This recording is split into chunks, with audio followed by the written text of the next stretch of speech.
días, son las 7 en punto de la mañana, las 6 en las Islas Canarias. Soy Rosana Laviada. Reciban un cordial saludo en nombre de todo el equipo que hace posible Es la Mañana de Federico en Es Radio en este viernes 7 de noviembre. Hoy es San Prosdócimo y su nombre significa el esperado. Precioso nombre. Desconozco si hay alguno en España, pero si es así, felicidades y felicidades a todos los que forman parte del Club de Libertad Digital. Prosdócimo. El esperado.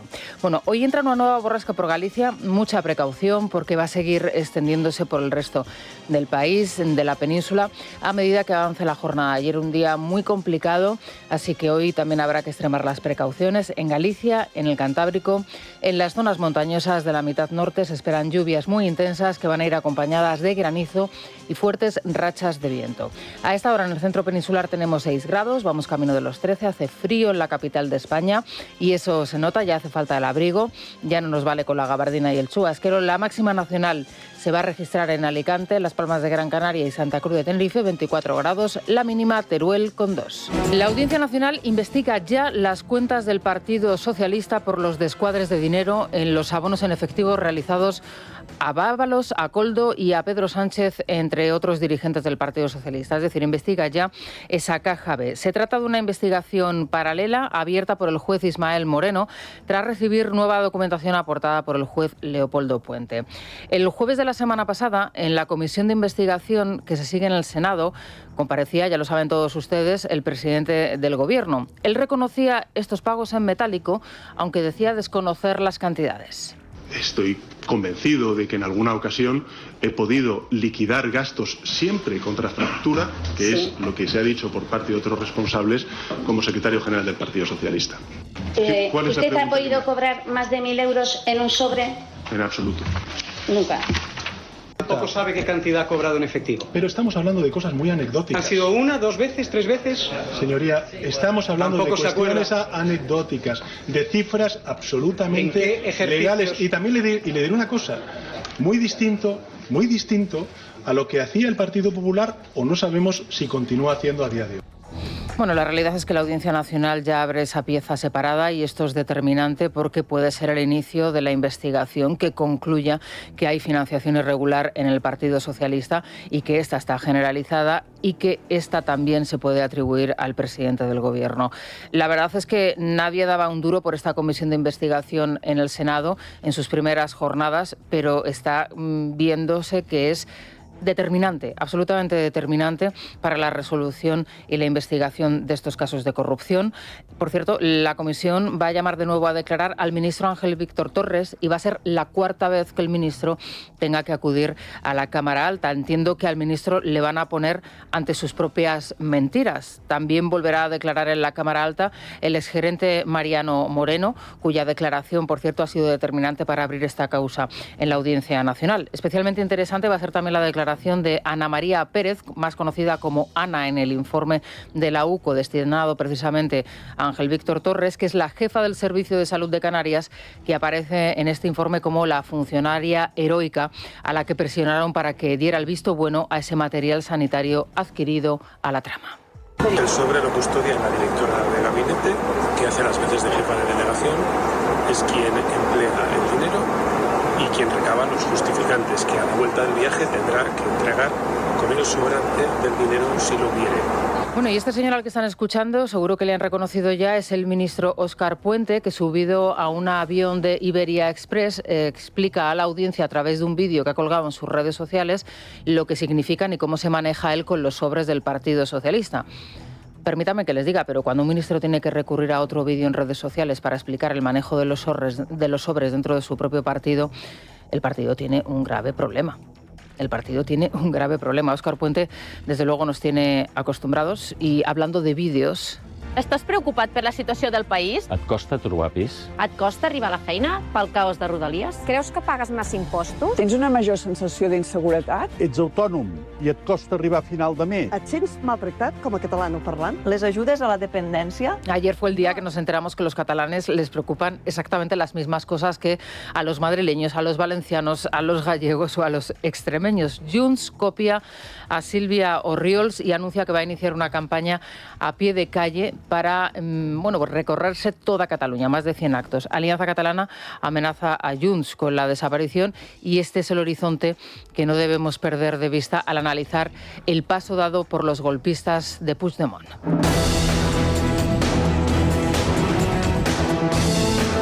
Es la mañana de Federico. Es Radio.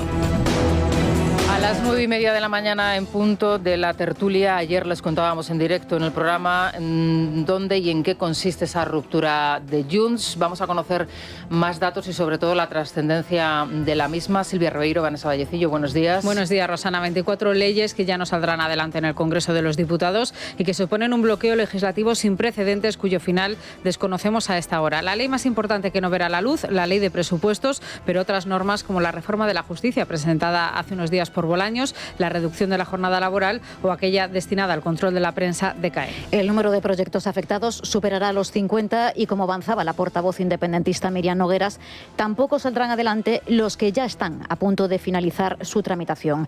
En el Gobierno son conscientes de lo delicado de la situación, pero se aferran a la senda del diálogo. Vamos a escuchar a Nogueras, al ministro Cuerpo y al presidente del PP, Alberto Núñez Feijóo. Pedro Sánchez no podrá aprobar los presupuestos. Pedro Sánchez no podrá aprobar los presupuestos generales del Estado.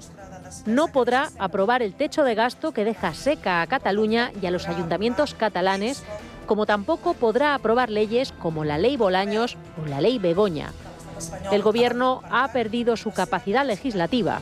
Esto es un baño de realidad. Sumar eso es un baño de realidad. En la negociación de todas las leyes que tenemos pendientes, tendiendo la mano e intentando avanzar en la consecución de consensos y de mayorías suficientes como para aprobar leyes que son leyes que benefician al conjunto de la ciudadanía. Digo que esto es el bloqueo y, en consecuencia, la ruptura de la estabilidad parlamentaria del Gobierno. Esto es lo que parece que va en serio. Bueno, hay que decir que ya algún medio de comunicación, en concreto el diario ABC, se adelanta a decir, a asegurar que Sánchez no va a presentar el proyecto de presupuestos generales que prevé aprobar esa senda de déficit en el Consejo de Ministros la semana que viene, pero que no se va a presentar finalmente esos presupuestos, que fue uno de los compromisos adquiridos por el propio presidente del Gobierno. La realidad es que Junts ha puesto al presidente del Gobierno y a su partido ante un espejo y sin esos 7 diputados, sin esos 7 votos, que ustedes luego pueden interpretar como sea, porque realmente Junts también tiene un problema en Cataluña con Alianza Catalana. Junts está abocada a la desaparición en Cataluña y, claro, la situación para ellos es grave. El alejarse ahora mismo del Partido Socialista quizá le pueda reportar, digamos, una oportunidad o una nueva oportunidad, al menos para tratar de remontar. Pero todo se puede conocer y dilucidar en los próximos meses. El futuro es verdad que es incierto, pero como estarán ustedes comprobando, se lo vamos contando día a día.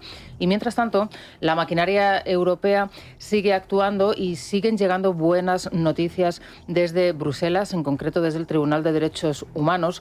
Allí se ha determinado que esa prisión preventiva para Junqueras y para Turull fue proporcional y no arbitraria. ¿Qué significa esto? Pues que se avala desde Estrasburgo la actuación tanto del Tribunal Supremo como del Tribunal Constitucional. Así las cosas, la justicia europea, con este nuevo varapalo al independentismo, tumba la tesis del lawfare, que es la primera de sus ambiciones de los independentistas, y al mismo tiempo hace que ya acumulen 7 reveses judiciales del Tribunal Europeo, al que se le puede añadir uno más, porque la semana que viene está previsto que tengamos noticias sobre las cuestiones prejudiciales planteadas ante el Tribunal en relación a la amnistía. Bien, y este lunes arrancamos la semana contándoles que Feijóo y Abascal habían avanzado en esa conversación sobre Valencia, la renovación en Valencia después de la dimisión de Mazón. Las cosas parece que están cambiando. Al menos es la sensación que quieren dar los dos líderes. Ahora surge de nuevo el nombre de Vicente Monpó de cara a la terna para suceder a Mazón. Su número 2 cobra fuerza después de que la juez haya citado a Juanfran Pérez Llorca. De momento, las versiones ofrecidas desde ambas formaciones contrastan. Los populares manifiestan su voluntad de alcanzar acuerdos priorizando la reconstrucción de las zonas afectadas. Sin embargo, los de Abascal marcan una línea roja: que se acepten sus políticas sobre inmigración. Y también que se derogue el Pacto Verde, algo que ya había acordado con Mazón como condición para aprobar unos presupuestos que mantuvieron bloqueados hasta julio en la comunidad. Ahora quieren un pacto por encima de ese acuerdo. Dicen que no confían en el Partido Popular y que no temen unas nuevas elecciones. Escuchamos a Feijóo y a Abascal. Lo más importante, en mi opinión, es proseguir con la reconstrucción de Valencia. Este es nuestro objetivo y creo que además los valencianos, después de lo que han sufrido, es lo que se merece. No hago apuestas, sobre todo con el Partido Popular, eso es jugar a una lotería muy arriesgada. Es casi jugar a la ruleta rusa porque el Partido Popular dice una cosa en un sitio, otra cosa distinta en otro y nadie sabe si van a aceptar los mismos planteamientos en un lugar que en otro. Ayer Feijóo y Abascal coincidieron en este 10º aniversario de OK Diario, se lo contábamos anteriormente. Me imagino que tuvieron ocasión de saludarse, no sé si de intercambiar alguna que otra reflexión. Por cierto, también estaba Monpó también estaba en ese acto que se celebraba en Madrid, en la Plaza de Toros de las Ventas. Bueno, en este punto, claro, es interesante escuchar algunas de las declaraciones que hemos podido escuchar al respecto en las últimas horas. Y una de ellas es la del secretario general de Vox en el Congreso. Escuchen a Figaredo y luego comentamos el tono y el contenido de la declaración. Vox sabe a dónde quiere llegar. Nosotros queremos la confrontación total con las políticas migratorias nefastas para España y los españoles. Queremos la confrontación total con las políticas climáticas que están arruinando a la industria y al campo español. No nos basta ni nos deja de bastar un punto ni otro, no nos conformamos. Vamos a la confrontación total. Bueno, la palabra confrontación no parece desde luego la más adecuada cuando uno empieza una negociación, eso está claro, pero a mí me gustaría que el señor Figaredo nos explicase qué quiere decir cuando habla de una confrontación total con las políticas migratorias, porque le recuerdo al señor Figaredo que hay muchísimos inmigrantes en estado y en situación regular en España que están desarrollando un trabajo pues impagable, porque están desarrollando y ocupando esos puestos de trabajo que muchos españoles no quieren desarrollar, o que no hay españoles que quieran desarrollarlo.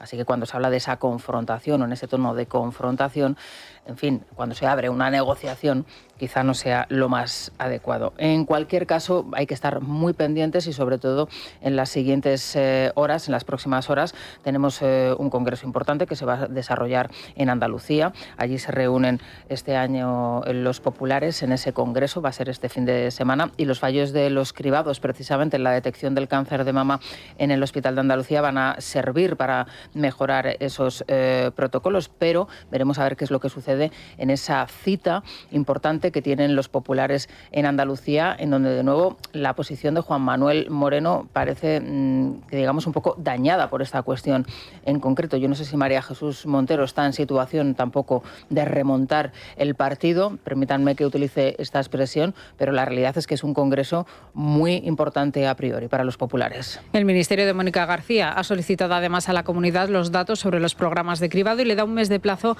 para remitir toda la información. El consejero andaluz de Salud, Antonio Sanz, denuncia que el Gobierno no está dejando que termine el plazo para reunir esa información. Añade que lejos de intentar solucionar el problema, el Gobierno y el Partido Socialista han entrado en una espiral de destrucción a la oposición que se materializa además en la presentación de enmiendas por parte de todos los grupos a los presupuestos, pese a haber doblado, dice, la partida dedicada a sanidad.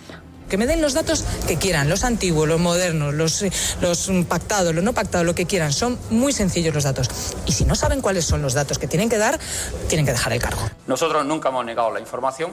Hombre, lo único que hemos pedido a la ministra es que haga los deberes, porque se estaba trabajando en un protocolo en el cual se fijaba qué información, qué tipo de información teníamos que enviar a las comunidades autónomas. Y ese protocolo la ministra no ha tenido tiempo para terminarlo. Oiga, no nos pide información sin saber ni a dónde ni qué información es la que tenemos que enviar. Nosotros no negamos ninguna información. Por otro lado, los tres sindicatos mayoritarios, SATSE, CESIF y el Sindicato Médico, se desmarcan de la protesta convocada este domingo contra Moreno Bonilla. Alegan que no quieren ser utilizadas como arma política y solo UGT y Comisiones Obreras mantienen la marcha alentada desde el Gobierno, pese a que entre ambos solo representan al 27% de la plantilla del Servicio Andaluz de Salud. Un asunto que la oposición, empezando por el partido de la ministra de Sanidad, ha utilizado contra Ayuso en la Asamblea de Madrid. Escuchamos a Manuela Bergerot de Más Madrid y la respuesta de la presidenta madrileña. No hay cita. Significa retrasar tratamientos de vida o muerte por decisiones que toman ustedes en sus despachos. Ustedes son los responsables de esta situación. Ustedes que duplican el presupuesto de los hospitales de Quirón mientras no contratan radiólogos, no contratan enfermeras y tienen colapsados los centros de salud de medio Madrid. Ustedes y toda su corte de comisionistas de la sanidad privada, con su novio a la cabeza. Y no puede ser tan usted mezquina de mentir de esa manera con los enfermos de cáncer en la Comunidad de Madrid. Cuando hay aviso de supuesta malignidad, en la Comunidad de Madrid no se esperan más de 15 días. Pero si son ustedes los que decían con esas palabras que había que reírse de un cribado que se realiza todos los años a más de 200.000 mujeres en la Comunidad de Madrid.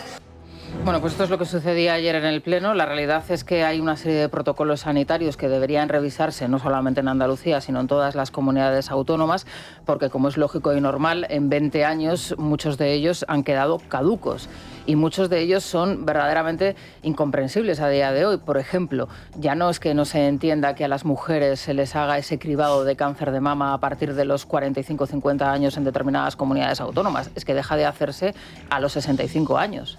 ¿Por qué? ¿Por qué? Pero es que sucede lo mismo con otro tipo de tumores. Así que esas previsiones yo creo que se tendrían que extender a todas las comunidades autónomas, dejar la política a un lado y fijarse en la salud de los ciudadanos españoles, que es lo importante. Claro, esto es complicado cuando uno trata de presentar una información como verídica, como honesta, como veraz y como certera, cuando realmente lo que está haciendo es engañar de manera descarada a los ciudadanos españoles que, por ejemplo, en ese momento están viendo televisión española. Les voy a pedir que presten atención por unos instantes, unos segundos, al siguiente audio que van a escuchar. Para que se pongan ustedes en situación, nos situamos en el día 22 de octubre de este año, hace tan solo unos días, en el programa Mañaneros de la 1. Es Javier Ruiz, su presentador, y se supone que está entrevistando a una doctora. Bueno, resulta que no es una doctora, en realidad es una cocinera. Bueno, escuchen lo que se produce, la situación que se produce en el programa ese día. María del Mar Suárez, Virgen del Rocío. Ella es sanitaria allí está ejerciendo y allí es además afectada por los cribados. ¿Qué tal? ¿Cómo estás? Bien, Javier, estoy bien, pero sin palabra con lo que está ocurriendo. ¿Por qué han desaparecido historias de vuestros sistemas, los que vosotros, consultáis habitualmente? Pues eso es lo que queremos saber. ¿Qué ha pasado ahí? O sea que tú me dices, cuando vas a consultar, tú que sí tienes acceso a todo eso, una rotura de brazo te aparece. Todo el sistema está perfecto. Menos el tema de la polémica, menos la mamografía. ¿Qué habéis comentado vosotros? Porque lo que se dice es, han desaparecido también en cosas en las que no hay enorme solicitud, solo podéis acceder los médicos. Claro, no, nosotros estamos alucinando. Bueno, pues ya no solamente es que Javier Ruiz se refiere a ella hasta en 3 ocasiones como sanitario, sino que ella misma se atribuye también las funciones de sanitario cuando realmente es cocinera y cuando, por cierto, es una liberada sindical de uno de los sindicatos. Esto es lo que sucedió, como les digo, en Televisión Española hace tan solo unos días. En este programa matinal, que presume de ser uno de los buques insignia de los informativos de Televisión Española, donde de nuevo y diariamente se da lecciones de honestidad y de rigor informativo, se presentó, como les digo, a una cocinera del Hospital Virgen del Rocío como si fuese una sanitaria. A ella, como acaban de escuchar, se le pregunta por los cribados y se le pregunta precisamente por esos bancos de datos. Ella, por cierto, aparece con esa bata blanca. Yo creo que los médicos y los sanitarios son los principales interesados en que esta situación no se produzca. Es decir, hay un protocolo incluso en vestimenta que tendría que, creo que establecerse o de alguna manera determinarse, y que una cocinera, un celador, un funcionario administrativo te aparezca con una bata blanca en una televisión o incluso en un centro o recinto hospitalario puede llevar a una confusión. Creo que en esto también los sanitarios tienen que insistir, porque ya no es que la señora se esté haciendo pasar por un médico y que el periodista lo dé por bueno, es que también los ciudadanos pues tendemos a pensar que una persona que lleva una bata blanca es un sanitario. En fin, esto es lo que pasaba en la televisión pública, que pagan todos ustedes, que pagamos nosotros hace tan solo unos días. Son las 7:20 de la mañana, las 6:20 en Canarias. Vamos a despegar con Iberia. Brasil tiene nuevas vistas, nuevos rincones, nuevas playas y nuevos bailes. Fortaleza y Recife. Nuevos vuelos directos de Iberia. Desde 298 € por trayecto comprando en iberia.com antes del 16 de noviembre. Consulta condiciones en iberia.com. Es La Mañana de Federico. Es radio. Soy Radarbot, tu avisador de radares legal, y te traigo la información del tráfico. Luis Díaz, buenos días. ¿Qué tal? Muy buenos días. Radarbot, esa palabra que tanto nos gusta. Nos encanta. Ya sabéis que es una aplicación 100% española que nos avisa de todos los radares fijos de tramo con la velocidad media, puntos negros, de todo. Entre impuestos, gasolina, seguros y peajes, conducir ya es bastante caro como para que encima te frían a multas por un despiste. Por eso yo uso Radarbot, sabiendo que mis viajes son más tranquilos, porque no me los va a amargar una multa. Si tú tampoco quieres volver con una multa de recuerdo, descárgate gratis en Radarbot desde la tienda de aplicaciones. Bueno, ¿y cómo se circula hasta ahora por las calles de Madrid? Por cierto, en un fin de semana que puede alargarse un poquito más, Eso ¿no? es por el próximo lunes de la Almudena. Hasta ahora ya tenemos retenciones en el sur de la M30 y en el nudo de Manoteras, en el centro de la capital.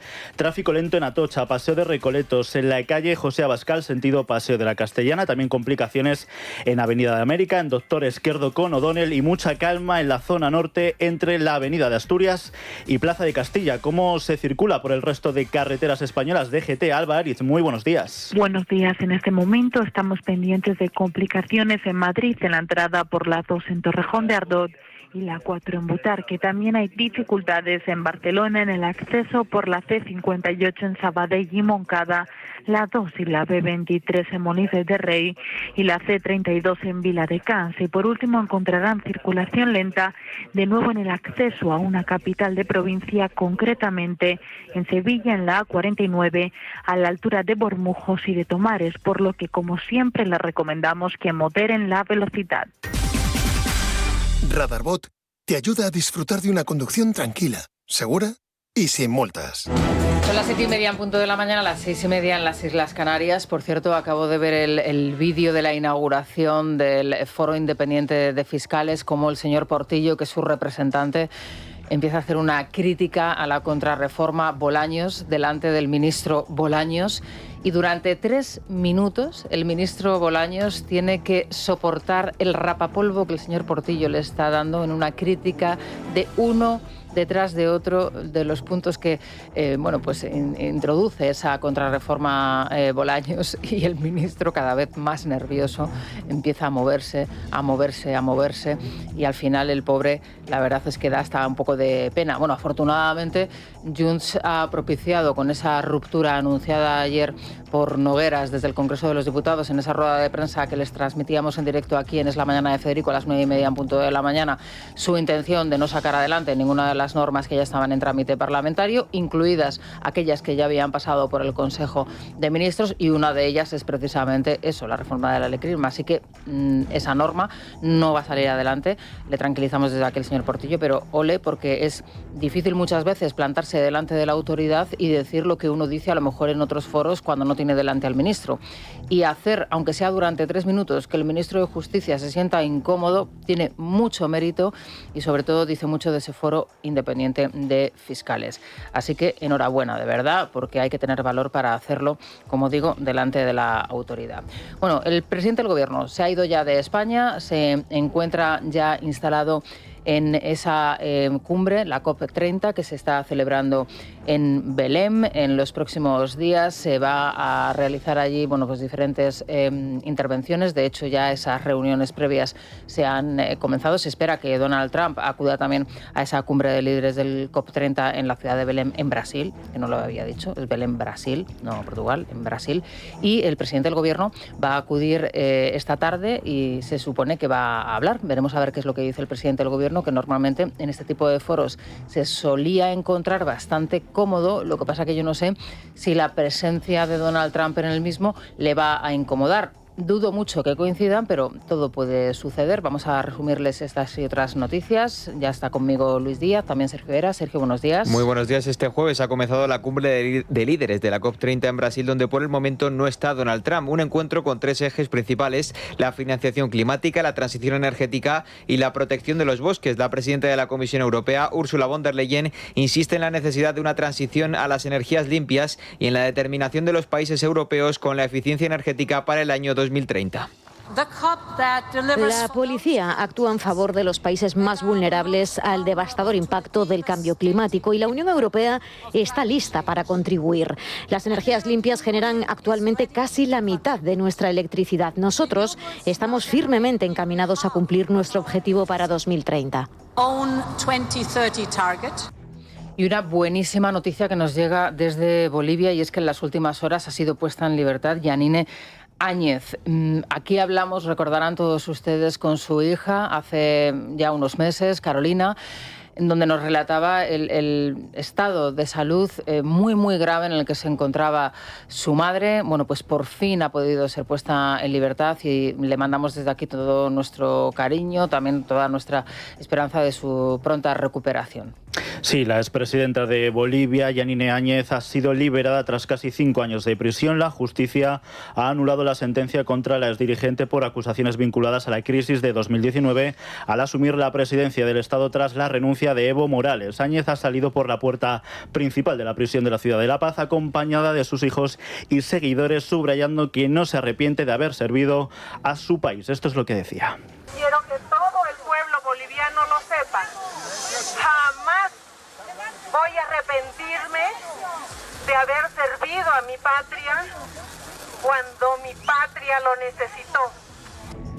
Las cloacas del PSOE de Pedro Sánchez pidieron archivar el caso sobre el soborno de la empresa asturiana Duro Felguera al régimen venezolano de Hugo Chávez, que salpicaba a José Luis Rodríguez Zapatero. Tal y como publica Libertad Digital, esta información fue trasladada por el fiscal Grinda al juez Zamarriego, que investiga el caso de las cloacas. Fuentes consultadas por Nuestro Digital afirman que Grinda manifestó ante el juez su sorpresa por el hecho de que le pidieran archivar el caso de Duro Felguera, porque no tenía nada que ver con los otros casos de corrupción que la cloaca socialista pretendía que archivase. Bueno, ayer uno de los momentos más emotivos, y además tuve la suerte de poder charlar con ella unos minutos, fue el momento en el que se le premiaba en esos premios que otorgó OK Diario por su 10º aniversario a Pilar Elías, la víctima del terrorismo, con una historia absolutamente dramática, conmovedora, como la de todas las víctimas del terrorismo en nuestro país. Ella está estupenda, es una mujer maravillosa que tiene que seguir soportando a día de hoy, como por las calles de su pueblo, de la ciudad en la que vive, muchas personas la recriminan y la insultan, ¿no?, a esta víctima del terrorismo, que, insisto, es una mujer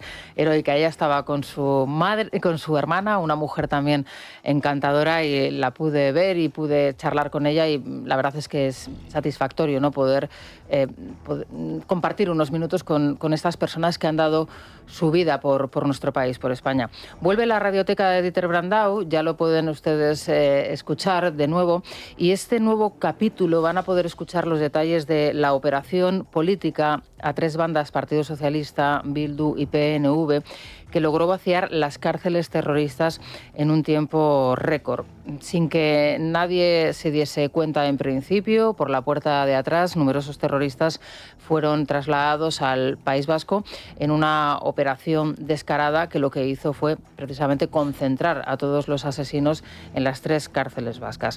Este nuevo episodio tiene como objetivo romper el silencio sobre esta amnistía masiva y encubierta, porque una vez en las cárceles vascas, y aquí se lo hemos contado porque así nos lo denunciaban los funcionarios de prisiones, el trato de favor ha sido continuado. Bueno, pues una vez allí, muchos de ellos fueron puestos en libertad. Se recuerda, por ejemplo, la historia de una de las víctimas mortales del asesino Gaddafi, el último preso etarra, que ha sido beneficiado por la justicia en el País Vasco, con el amparo, por supuesto, de los socialistas.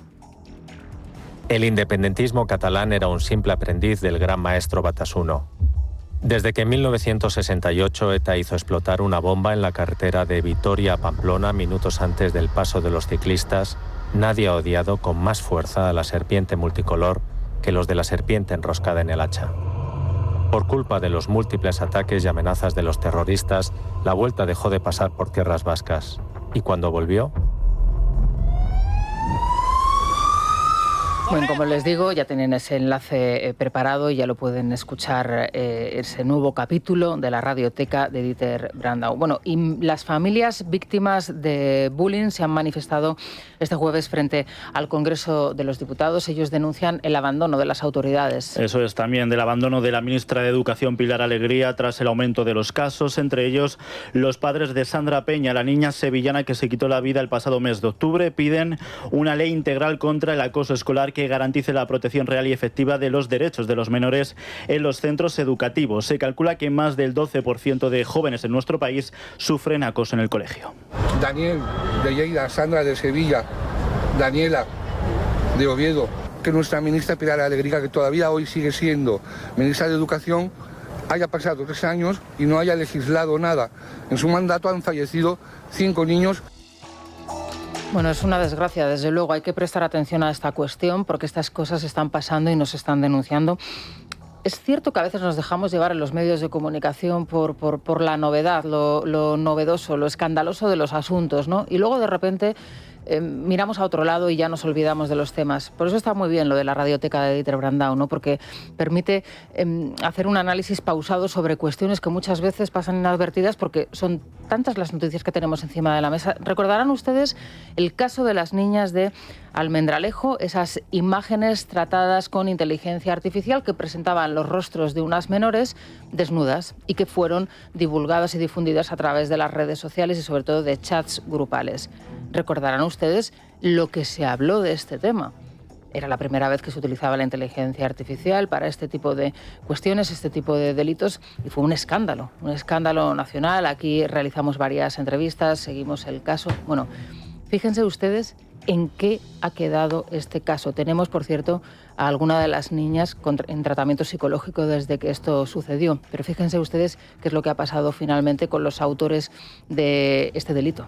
2 años después del escándalo de Almendralejo por las imágenes de menores desnudas generadas por inteligencia artificial, la Agencia Española de Protección de Datos ha multado con 2.000 euros al creador y difusor de las mismas, una cantidad abonada por sus padres. Se trata de un hito pionero en Europa al imponer por primera vez una sanción de este tipo. Bueno, uno se pregunta hasta qué punto este tipo de sanciones pueden, digamos, que reconducir a esta persona, porque al final, claro, es el padre el que tiene también que pagar la sanción del hijo.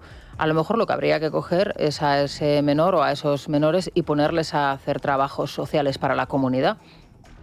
Se me ocurre. Porque claro, si al final llega papá y es el que tiene que pagar la multa de 2.000 euros porque ha destrozado la vida a una chavala, o al menos de esa manera, y ahora está tratando de reconstruirse, no sé, a mí me parece que sobre esta cuestión habría que debatir y sobre todo habría que abordar cuáles son las medidas que habría que imponer, los castigos que habría que imponer a estos menores que hacen este tipo de tropelías, ¿no? Pero en fin, esto es otra cuestión, habrá que seguir abordándolo. Son las 7:40 de la mañana, son las 6:40 en las Islas Canarias, una pausa y nos vamos a la prensa económica con CaixaBank. Es la mañana de Federico. Es radio. CaixaBank patrocina este espacio.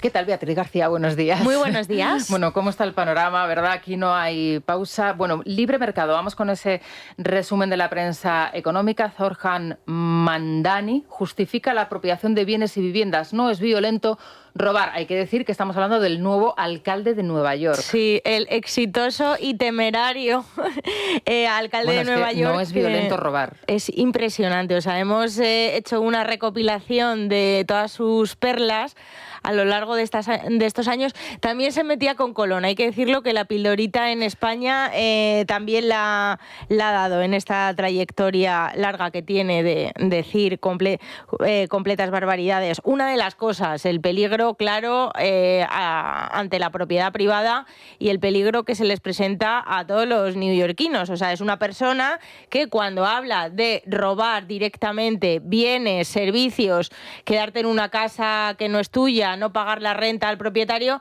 eso él lo considera que es algo que no es violento. O sea, que violento es que un casero tenga la osadía de quererte cobrar a ti una renta por vivir en su piso.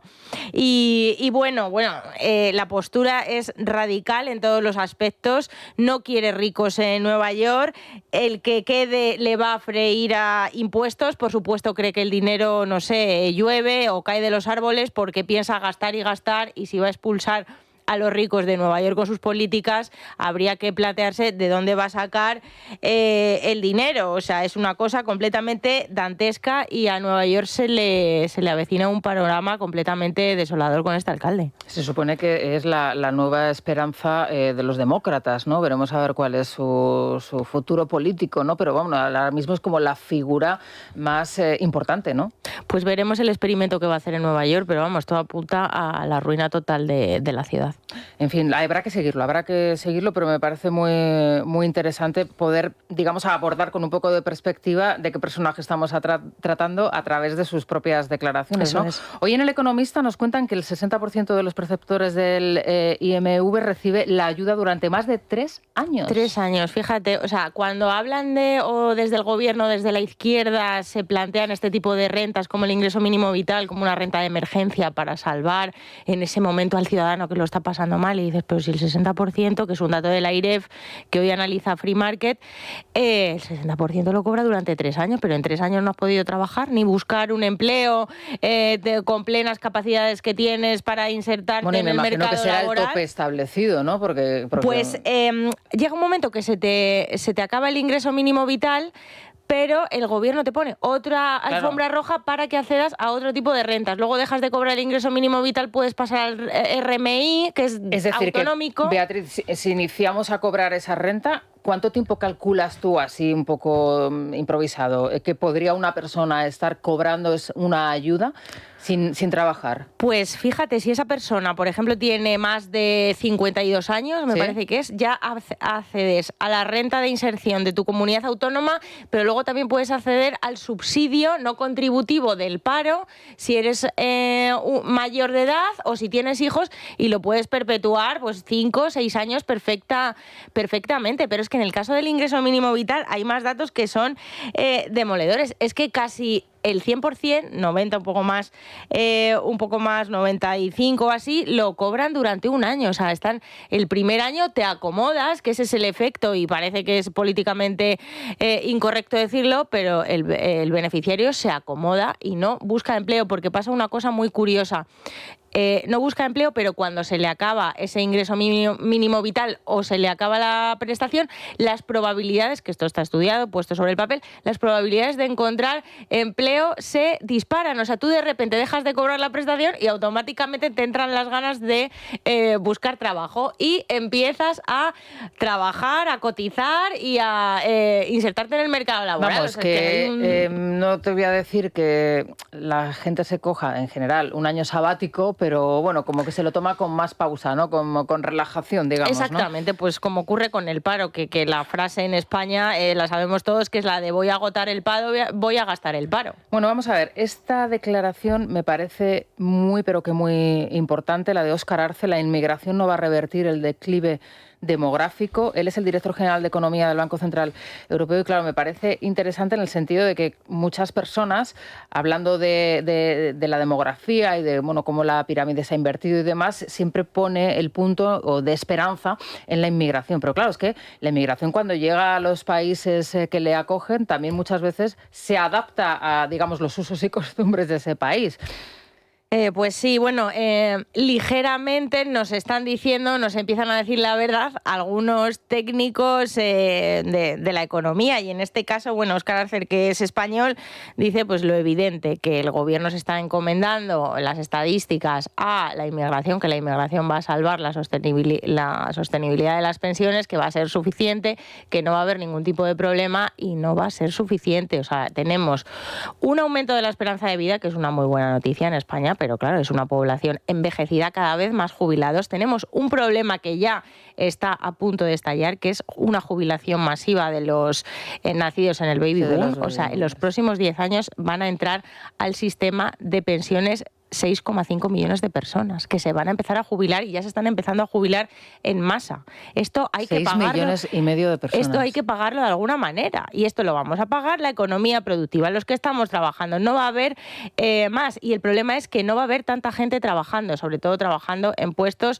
cualificados. Las tasas de natalidad están por los suelos. O sea, hay un problema demográfico tremendo y luego un problema político, que es por parte del gobierno de Pedro Sánchez completamente suicida, cuando plantea regalos a los jubilados, cuando al resto de trabajadores que estamos cotizando nos está friendo a impuestos. Regalos como son esa revalorización de las pensiones al IPC, que tú dices de cara a la galería, pues cualquier jubilado está encantado, evidentemente, de que te actualicen tu pensión al IPC, pero es que los números no dan, es que la Seguridad Social tiene que pedir créditos al Estado que no es capaz de devolver, tiene que pedirle transferencias directas porque las cotizaciones no dan para pagar las pensiones, y esto es el problema, es el mayor problema económico de España y se nos plantea como a medio plazo ningún político quiere hacer nada por una cuestión electoralista, pues bueno, las consecuencias las vamos a tener. Tarde o temprano vendrán. No, desde luego se le pone a uno los pelos de punta. Últimamente, por último, el trabajo estrecha la vigilancia a Amazon, lo hemos contado, y otras tecnológicas tras el anuncio del ERE, ¿no?